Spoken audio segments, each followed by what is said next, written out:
እንግዲህ የሲኤስኤስ ቋንቋን ለመጠቀም ወይም ዌብሳይታችን ላይ ለመጨመር አይዲ ያስፈልገናል ወይም ኤኒ ቴክስት ኤዲተር ያስፈልገናል። እኔ የምጠቀመው እንግዲህ ቪዥዋል ስቱዲዮ ኮድ ነው።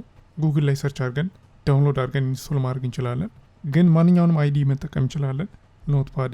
ኖትፓድ ፕላስ ፕላስም ወይም የተሻለ አይዲ ካለንም እሱን መጠቀም እንችላለን። ቪዥዋል ስቱዲዮን አብረን የምጠቀም ከሆነ ያው ኢንስቶል ካደረግነው በኋላ ያው ራን ማድረግ ነው።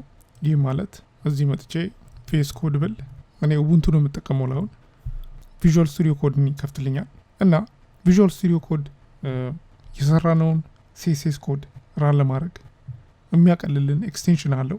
ያም ላይቭ ሰርቨር ይባላል። እዚህ መተን ይህንን ኤክስቴንሽን ታብን ክሊክ አድርገን ላይቭ ሰርቨር ብንል